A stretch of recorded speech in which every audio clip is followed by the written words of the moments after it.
हमारे जीवन में साधना होनी चाहिए। साधना, तौलना, लोग तराजू से तौलते हैं, उसको साधना भी कहते हैं। अपने आप को तौलना, अपने आप को संभालना। स्थूल बुद्धि से आदमी केवल देह, धन, परिवार इसी को सोचता रहता है। देह की रक्षा करनी है और उसके लिए धन चाहिए, उसके लिए मेहनत करते रहो,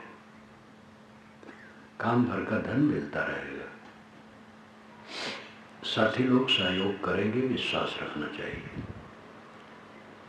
असली काम पर ध्यान देना चाहिए। क्यों कमाते हैं? खाने के लिए। क्यों खाते हैं? जीने के लिए। क्यों जीते हैं? इसका पता नहीं। जीते हैं रो रो कर। मनुष्य का बच्चा रोते रोते जन्मता है, बड़ा होता है, शिकायत करते करते जीता है और अंत में पछताते पछताते मरता है।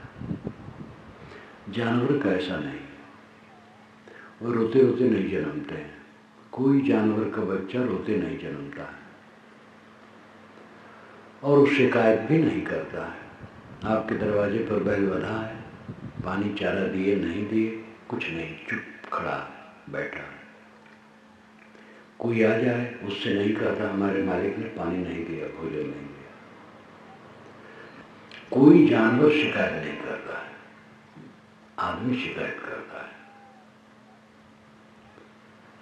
पहले तो जन्मते ही वो घोषणा करता है कि मैं रोने के लिए जन्मा हूं। जन्मा और रोना शुरू किया, ये उसकी घोषणा है कि मैं जीवन भर रोऊंगा।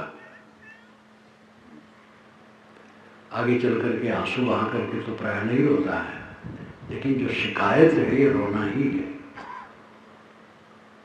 आदमी शिकायत में डूबा रहता है।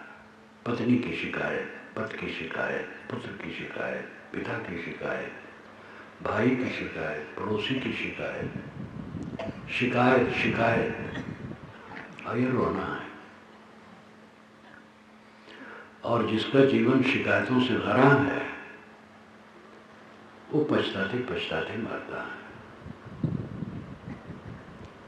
बचपना में सरलता रहती है लेकिन ज्ञान नहीं रहता है। जवानी में ज्ञान हो जाता है लेकिन सरलता खत्म हो जाती है। अहंकारी और कुटिल हो जाता है इंसान। बुढ़ापा आने पर अनुभव होता है, जवानी में अनुभव नहीं होता है।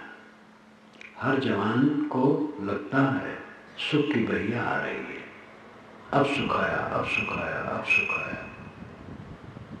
पढ़ रहा है तो सुख आया, नौकरी मिलेगी, और नौकरी ऐसे साधारण नहीं, सटर पटर कलेक्टर होगा, कमिश्नर होगा,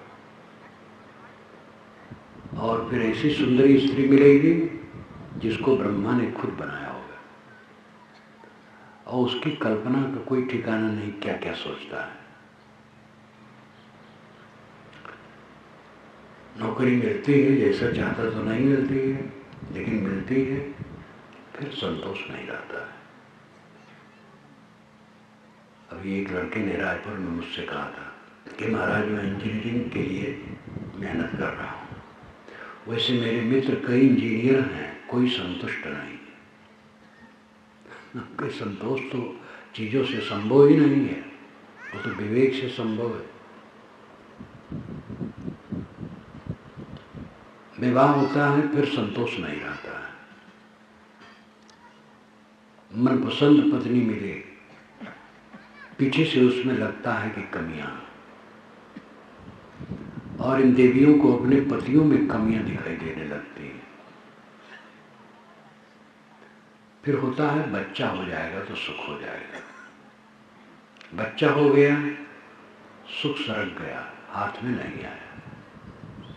और जितना बच्चा बड़ा होता जाता है उतना और निराशा होती जाती है, क्योंकि बच्चा कहा नहीं मानता है, ये माना जाता है। दिन जितने बीतते हैं निराशा हाथ आती चली जाती है और सुख सरकता चला जाता है। बुढ़ापा में पहुंच करके लगता है जीवन बेकार गया। तो पश्चाताप में मरता है। अनुभव हो तो वैराग होना चाहिए। बचपना की महत्ता है सरलता, जवानी की महत्ता है ज्ञान बूझ, बुढ़ापा की महत्ता है अनुभव। अगर बचपना की सरलता हमारे जीवन में बनी रहे तो क्या पूछना। जैसे बच्चा सरल होता है, आपस में झगड़ा किया, मारपीट भी कर लिया, दूसरे दिन फिर आकर के वहीं खेलता है, उसी से भूल जाता है, राग द्वेष नहीं रखता है। इस प्रकार सरल चित्त होना,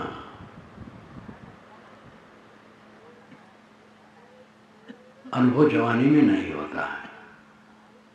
जवानी में यही लगता है चारों तरफ से सुख आ रहा है, बुढ़ापा आता है तो अनुभव होने लगता है। 40 वर्ष तक में ही अनुभव शुरू हो जाता है। ज़्यादा संवेदनशील के लिए तो पहले से अनुभव होने लगता है, लेकिन सामान्य लोगों के लिए 40 वर्ष की उम्र से फिर तब अनुभव होने लगता है। दिन जितने बीतते हैं अनुभव बढ़ता है। अनुभव का अर्थ है प्रयोग के पीछे उत्पन्न ज्ञान। अन और भव, ये दो पद मिलकर के अनुभव शब्द बनता है। अन पीछे, भव उत्पन्न, घटना के पीछे उत्पन्न ज्ञान, प्रयोग के पीछे उत्पन्न ज्ञान, ये अनुभव कहलाता है। कमाई को देख लिया, पद को देख लिया, पत्नी को देख लिया, पति को देख लिया, बच्चे को देख लिया, मान बढ़ाई को देख लिया, अनुभव हो गया कि ये सब सेमल के फूल और फल की तरह है। सेमल के फूल लाल लाल, फल बड़े बड़े, पके तो उसमें सूखी रुई निकली, रस नहीं निकला। ऐसे दुनिया की जिन चीज़ों के प्रति आकर्षण था, जिस चमक दमक के लिए मन बहुत खिंचा था, वो सब नीरस लगा तो अनुभव हुआ। लेकिन अनुभव से आदमी क्या करता? खींच खींच खींच, पत्नी से खींच, पति से खींच, पुत्र से खींच, सब से खींच। ये देवियां बुढ़ियां अपने बहुओं से खींचती रहती। बहुओं को प्यार दो। सबका स्वभाव अलग है, सबकी योग्यता अलग है, गुणकर्म अलग है, योग्यताएं अलग हैं। जैसा मन चाहता वैसे सबके द्वारा कैसे मिलेगा? जो मिले संतोष करो। बहु सेवा कर दे संतोष करो, न सेवा करे संतोष करो, बात माने संतोष करो, न बात माने संतोष करो और उसको प्यार दो। बहू से गलती हो जाए, प्यार दो तो देखो बहू का मन और खुश हो जाएगा और सेवा में लग जाएगी। ऐसे कोई भी हो, साथी को स्नेह देना शुरू करो। आदमी स्नेह नहीं देता, तनता हुआ चला जाता है, तनावग्रस्त। सब में त्रुटियां। मेरे चारों तरफ जितने लोग हैं सब गलत हैं, मैं अच्छा हूं। ये अहंकार जीव को चलाता है। मेरी बुद्धि बड़ी है और मेरा सदाचार बड़ा है। अब आस पास के लोगों की बुद्धि भी तुच्छ है और सदाचारी भी नहीं। ये धारणा इंसान को निरंतर चलाती है। मेरे चारों तरफ वो लोग जो हैं सब अच्छे हैं, सब समझदार हैं। त्रुटियां हो जाती है, सबसे त्रुटियां होती है। त्रुटियों पर क्षमा कर दो, प्रेम करना सीखो, जीवन को सरल बनाओ, प्रसन्न रहना सीखो। प्रसन्नता अपने अधिकार में है और कुछ अपने अधिकार में नहीं। अवस्था को रोक नहीं सकते हैं, उम्र बदलेगी, बुढ़ापा आएगा, कमजोरी आएगी, आंख से कम दिखेगा, कान से कम सुनाई देगा, स्मृतियां लुप्त हो जाएंगी, भूल हो जाएगी, कुछ का कुछ दिमाग में आ जाएगा। इस परिवर्तन को कौन रोक सकता है? साथ के लोगों के विचारों में फर्क आएगा, उनके स्वार्थ में फर्क आएगा, तो प्रेम में फर्क आएगा। समय बदलेगा, स्वार्थ बदलेगा, प्रेम बदलेगा। इसको कोई रोक नहीं सकता है।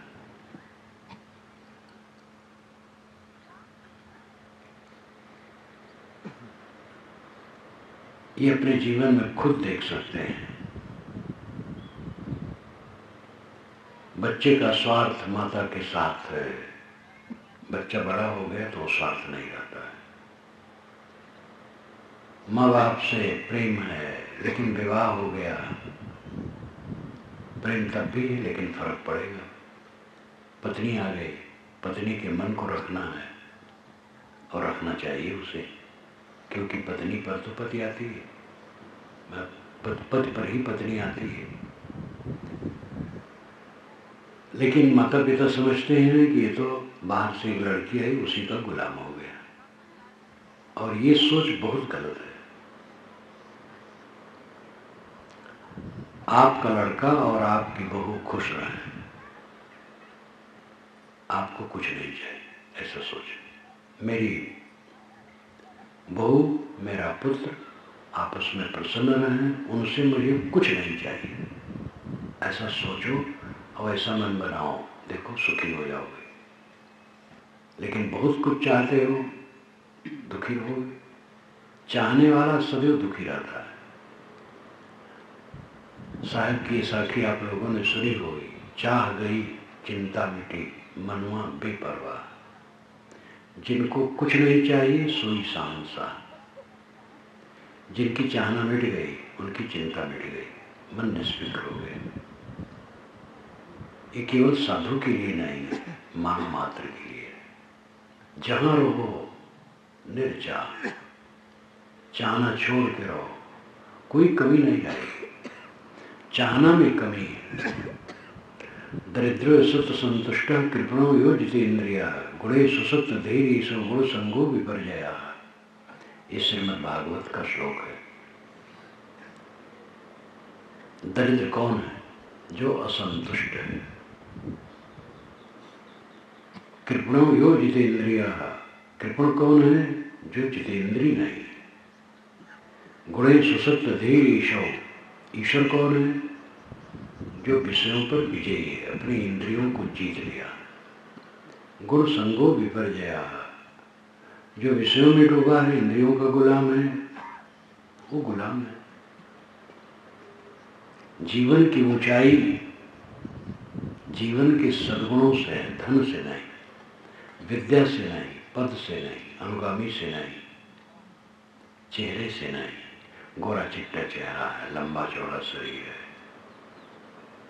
काला कलूटा है, दुबला पतला है, ये सब कुछ महत्व नहीं रखता है। आंतरिक ज्योति जिसकी है वही सुखी है।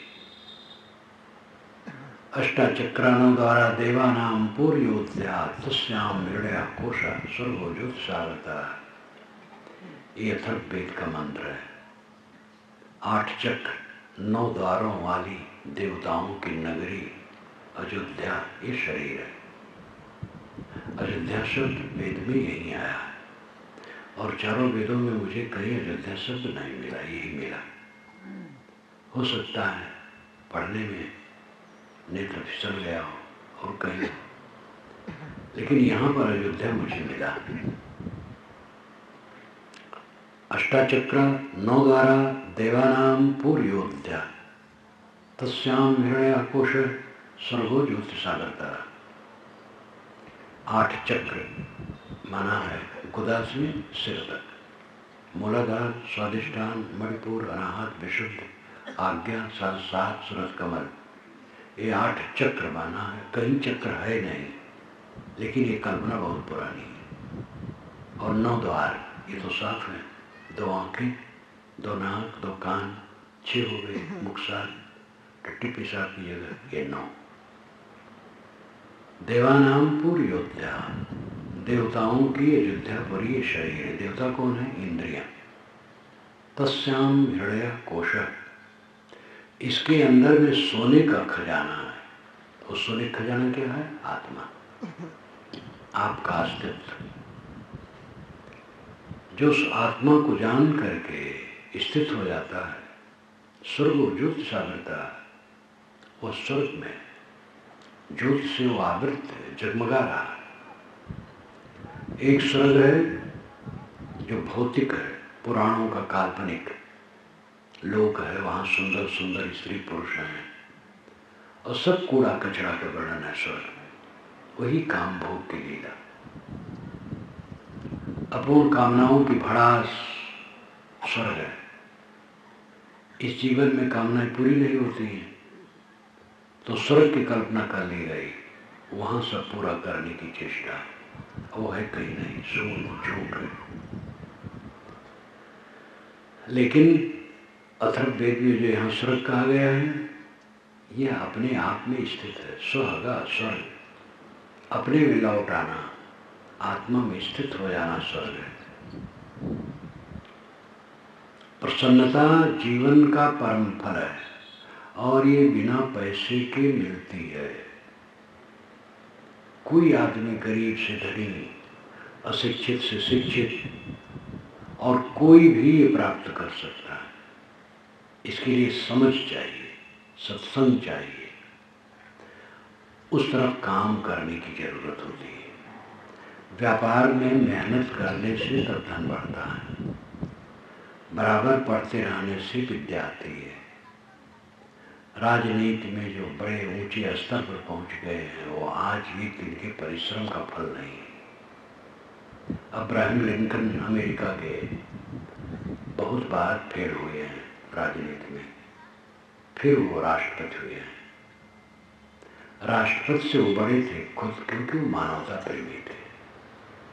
संसार के महापुरुष में एक पुस्तक है, उसमें उनका जीवन अब की बात दिया गया है जो अभी संस्करण हुआ है। महान थे, उनका निधन हुआ है और 2-3 वर्ष के बाद गांधी जी का यहाँ जन्म हुआ है।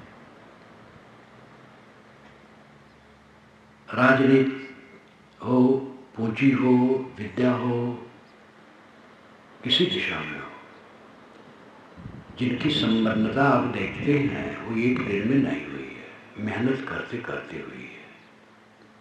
इसी प्रकार शांति चाहते हैं तो इस दिशा में मेहनत करें, व्यवहार का काम कर लें। खेती, व्यापार, सर्विस, कला, शिल्प कला, मजदूरी, जहाँ पर हैं जो काम करते हो सब पूजा है।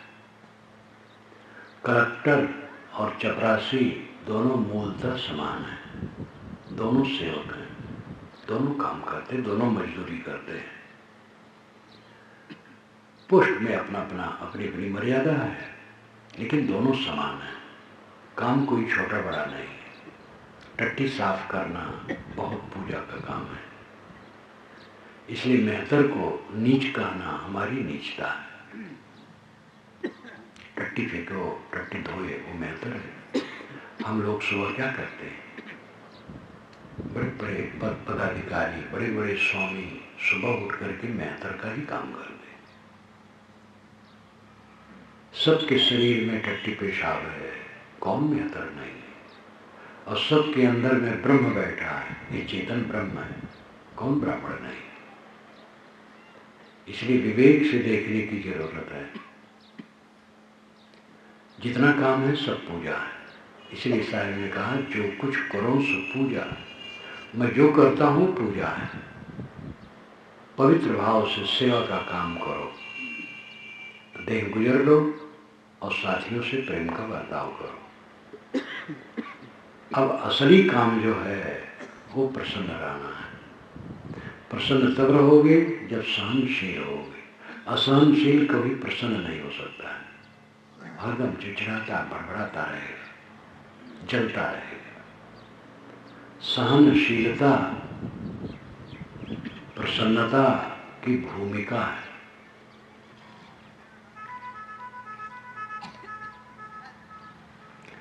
हमारा मन जितना दुर्बल होगा, असहनशील होगे। असहनशील आदमी कभी संतुष्ट नहीं होता है। एक ब्राह्मण युवक पेड़ के नीचे वेद पाठ कर रहा था। ऊपर से एक बगुली ने टट्टी कर दी। वो ताका तो बगुली मुरझा के गिर पड़ी। तो उसको अहंकार हुआ, मेरी तपस्या उग्र हो गई। अब भूख लगी, भोजन का समय आया, भिक्षाटन के लिए चला। एक दरवाजे पर खड़ा हुआ, भिक्षाम दे। अंदर से गृहिणी की आवाज आई, ठहरिए। लेकिन वो देरी में लौटी। उसका पति आया था तो उसकी सेवा में लग गई थी, भोजन पानी देने में। भिक्षा लेके जब बाहर आई तो ब्राह्मण देवता बहुत नाखुश था, आंख कुरेर करके ताकने लगा। उस महिला ने कहा, मैं वन की बगुली नहीं जो ताकोगे मैं मुरझा जाऊंगी। उसको लगा कि अरे कैसे जान गई? तो अपने पति की सेवा की तपस्या के बल पर वो जान गई। कहे कि तुम्हें अगर अवसर नहीं था तो कह देना चाहिए, जाओ। तूने कहा रुको, इतनी देरी की। उसने कहा कि पति आ गए थे, उनको भोजन देना था, भूखे प्यासे थे। कहे तुम्हारे पति बड़ी है, ब्राह्मण बड़ा नहीं है? कहे ब्राह्मण बड़ा है लेकिन जब गुस्सा न करे।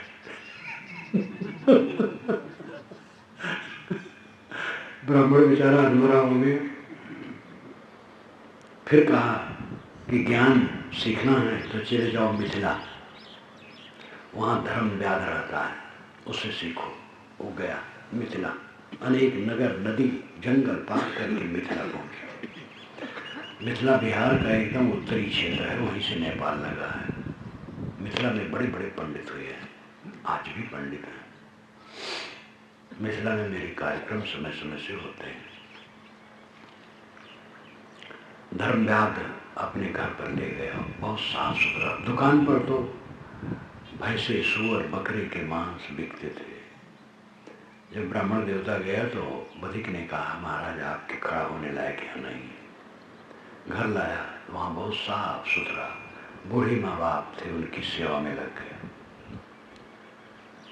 और फिर धर्मव्याध का जो लंबा उपदेश चला है, महाभारत में क्या पूछना है। और कहा, ब्राह्मण देवता आप माँ बाप की सेवा नहीं की, वेद पाठ में लग गए। ये आपका सूखा वेद पाठ काम नहीं करेगा। जाइए पहले माँ बाप की सेवा कीजिए। महाभारत में सब का अहंकार रगड़ा गया, वेद पाठी का, साधु का, महात्मा का, ब्राह्मण का, राजा का, कोई छोड़ा नहीं गया है। बहुत मजेदार ग्रंथ है। तो क्रोध, ब्राह्मण क्या, ब्राह्मण का आदर नहीं करना चाहिए? करना चाहिए, लेकिन जब ब्राह्मण को क्रोध ना है। अगर बात करते करते साधु को गुस्सा आता है तो गृहस्थ लोग भी कहते हैं, बाबा आपको क्रोध नहीं करना चाहिए, आप सुन रहे हैं। सभी जानते हैं संत को क्रोध नहीं करना चाहिए। बात तो संत की नहीं है, बात तो स्वभाव का है, यह अपनी दुर्बलता का है। काया घर की लड़ाई में विजयी बनो। ये खाली काम धाम करके कमाए, बाल बच्चे पाले पोसे, राग द्वेष में समय बिताए, यही जीवन है? कमाना तो जरूरी है, खाना जरूरी है, खिलाना जरूरी है, व्यवहार करना जरूरी है, परिवार पोषना जरूरी है, लेकिन ये सब करने की जो ऊपर है वो क्या है? आत्म शांति। शांत जीवन का परम सुख है, क्योंकि सुख शांति में और कहीं सुख नहीं है। बाहर का सुख झूठा है, झूठे सुख को सुख कहे, मानत है मनमोद, जगत चबैना काल का, कुछ मुख में कुछ गोद। साहब कहते तू झूठे सुख को सुख कहता है और मन में खुश होता है। जगत तो काल का चबैना है। चबैना आदमी जब खाता है तो बाएं हाथ में पात्र लिए रहता है जिसमें चबैना रहता है, और दाहिने हाथ से उठा उठा के मुंह में डालता है। तो कुछ तो मुख में चबैना पिसता है और कुछ गोद में रहता है। काल इसी प्रकार सभी प्राणियों को चबा रहा है। झूठे सुख को सुख कहे, झूठे सुख में तो उलझ गए। झूठे सुख में उलझ करके ही दुख का पारावार नहीं रहता। दुनिया की चमक दमक झूठी है। दुनिया की चमक दमक के प्रति आकर्षित होने से मन और इंद्रियां विकल होंगी, अव्यवस्थित होंगी, हर प्रकार की शक्ति का क्षय होगा और अशांति बढ़ेगी। इसलिए चमक दमक से अपने को संभालो। दुनिया की चमक दमक झूठी है, देखने में सच लगती है लेकिन झूठी है। देखत सोना लगे सकल जग कांच है। अरे हाँ पलटू जीवन कहिए झूठ तो मरना सांच है। अयोध्या में एक पलटू साहब संत हुए हैं, वैष्णव के बीच में। वह एक निर्गुणी धारा के संत हुए। उनकी वाणी है बहुत मार्के की। आज से 100-150 वर्ष पहले हुए हैं, 150-200 वर्ष होते होंगे। देखत सोना लगे सकल जग कांच है। देखने में सोना लगता है लेकिन सारा जगत कच्चा है, कांच। जीवन कहिए झूठ तो मरना सांच है। जीवन झूठा हो जाएगा और मरना सच्चा हो जाएगा। जितने लोग यहाँ बैठे हैं 100 वर्ष के बाद कौन रहेगा? काल का चबैना समस्त निर्मित पदार्थ है। इसलिए अपने मन को चमक दमक से हटाओ, अंतर्मुख हो। रोज अकेले में बैठो, ज्ञान की पुस्तकों का अध्ययन करो, आत्मचिंतन करो कि कितनी त्रुटियां अपने में हैं और कितनी निकली। दोस्त तो नहीं बढ़ रहे हैं। देखो, शोधो, चित्त के विकारों को निकालो और ध्यान करो, मन को एकाग्र करो। ध्यान में अनेक प्रक्रियाएं हैं। इन पुस्तकों में एक पुस्तक होगी, ध्यान क्या कहते हैं, ध्यान क्या है। ध्यान क्या है? कुछ न सोचना ध्यान है, लेकिन कुछ न सोचना सहज नहीं है। जब और ध्यान की प्रक्रिया में आदमी चलता है तब वो अवस्था आती है। इसलिए पहले अपने मन को किसी आधार में रोको, जिसको आप इष्ट मानते हो उसका चित्र मन में ले लो, उसी मन को रोको। आंखें बंद करो तो बंद आंखों में जो अंधकार प्रकाश दिखाई दे उसी में मन को ठहराओ। दोनों कानों में उंगली डाल लो, आवाज सुनाई देगी अंदर की, उसी में मन को रोको। ये मन रोकने के लिए आरंभिक साधना है। और राजमार्ग, साधना का राजमार्ग है साक्षी भाव। मन को देखो, मन में बहो न। नदी के तट पर बैठा व्यक्ति नदी की तरंगों को देखता है, नदी में बहता नहीं है, केवल देखता है। इसी प्रकार मन को देखो, मन में बहो न। जो ख्याल आए उसको छोड़ दो। ख्याल क्या आता है? मरी मरी बात, जो बीती बातें हैं वही ख्याल आता है। और उसी मुर्दे में सड़ना कौन सा जीवन है? इसलिए बीती हुई बातों को न सोचो, आगे की कल्पनाएं न गढ़ो, शांत वर्तमान में शांत रहो, साक्षी भाव। अभ्यास जब हो जाता है तब साधक उठते बैठते चलते फिरते साक्षी भाव में रहता है। सब समय मन को देखता है, मन में बहता नहीं, मन की तरंगों को त्यागता है। और जब मन की सारी तरंगें शांत हो गई, बस महाशांत, मन की एकाग्रता का अभ्यास करो। शारीरिक चिकित्सा होती है, देखो जिसके यहाँ मैं हूँ वही डॉक्टर है। वो चिकित्सा करता है, दवाई की दुकान भी वही है, दवाई मिलती है। मोटर गाड़ी बनाने के गैरेज भी जगह जगह हैं, लेकिन मन की चिकित्सा करने कोई दुकान सरकार ने या सेठों ने या व्यापारियों ने नहीं खोली। वो सत्संग है। सत्संग ही मन की चिकित्सा की जगह है, वही क्लिनिक है। सत्संग ही क्लिनिक है और संत ही उसके वैद्य डॉक्टर है।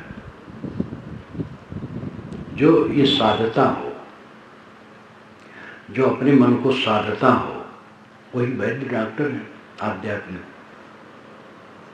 अपने मन को साधता है और दूसरे को राय देता है कि ऐसा साधो। मन को वश में करो, मन को सुवश करो। ये जीवन का सबसे बड़ा काम है। अब आदमी जितना मन सुवश करता जाता है, प्रसन्न रहना उसका शुरू हो जाता है। हमारी प्रसन्नता में खलल सांसारिक कल्पनाएं हैं, हानि लाभ, सुख दुख, संयोग वियोग, प्रिय अप्रिय, मिलन वियोग, स्तुति निंदा, सब कूड़ा कबाड़। किसने हमारी स्तुति की, किसने निंदा की, उसका विचार है, कोई फर्क नहीं पड़ता है। नहीं सकता प्रत्सपामि किंचित दमम द्वारम अमृतस्य वेदिम गुह्यम ब्रह्म तदिदम ब्रवीम नहीं मानसा श्रेष्ठतरम किंचित। ये भी महाभारत का मंत्र है। जो मुझे गाली देता है मैं उसको थोड़ी भी गाली नहीं देता हूँ। नहीं सकता प्रत्सपामि किंचित। जो मुझे गाली देता है मैं उसको थोड़ी भी गाली नहीं देता हूँ। क्यों? क्योंकि मैं जानता हूँ दमम द्वारम अमृतस्य वेदिम, आत्मदमन ही अमृत का द्वार है, ऐसा मैं जानता हूँ। अपने मन को मार लेना ही अमृत के धाम में पहुंचना है। बच्चे ने कब कह दिया मन को मार लो, ये अहंकार न करो, लड़का होके कैसे कहा, समझ है, कह दिया मन को मार लो। बच्चा अपने आप समझेगा। अपने को संभालो। पत्नी ने कर दिया, नौकर ने कर दिया, सालो। कभी कभार नौकर के मुख से भी निकल सकता है। एक सेठ के यहाँ था तो उनकी नौकरानी सेठ को थोड़ा गुस्से में कहा दी। तो उन्होंने मुझसे कहा कि साहब वो दिन भर बाबा बाबा करती रहती है और सेवा करती रहती है, कभी उसको गुस्सा हो गया तो मैं क्या ना खुश हूँ। उनकी बहुत बढ़िया, यही तो असली स्वभाव है और गुण है। नौकर भी इंसान है, हम सब नौकर हैं, कोई नौकर नहीं। एक को नौकर बनाना, अपने मालिक बनाना बहुत गलत है। हम सब नौकर हैं और किसी के मुख से कभी ऊंचा नीचा निकल सकता है, क्योंकि सब तो शराब पिए हैं। हम लोग सब शराब पिए, शराब पी के डाउन हैं, पता नहीं कब मुख से क्या निकले। अपनी शराब को मारो और दूसरे की शराब की उबाल सो। सबके अंदर से विष निकलता है। अपने विष को मारना और दूसरे के विष को सहना, यही साधना है। साथ में जितने लोग हैं सबके शरीर से विष निकलता है। कभी गुस्सा, कभी कुछ, कभी कुछ, कभी कुछ, पता नहीं किसके मन में क्या खलबली है। हर आदमी दुर्बल है, अज्ञानवश। तो पता नहीं कब किसके मुख से क्या निकल जाए। मुख से नहीं निकला तो चेहरे से आभास होता है, चेहरे तनाव है, नसें मोटी मोटी निकली हैं, लाल लाल चेहरा हो गया, आंखें फड़क रही हैं, तो प्रकट कर रहा है अपना विष।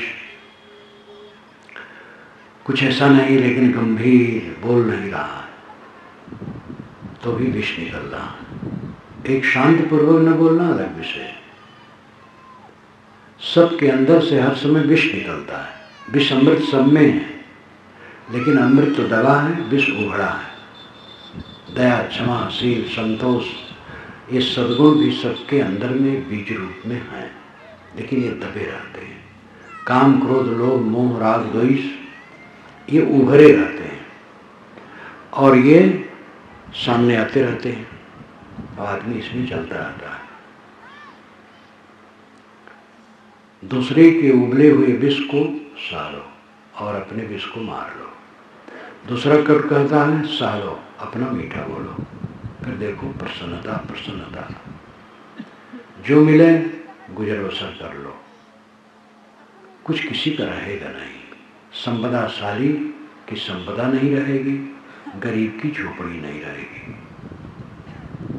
धन्य वह है जो अपने को हर समय संभालता है।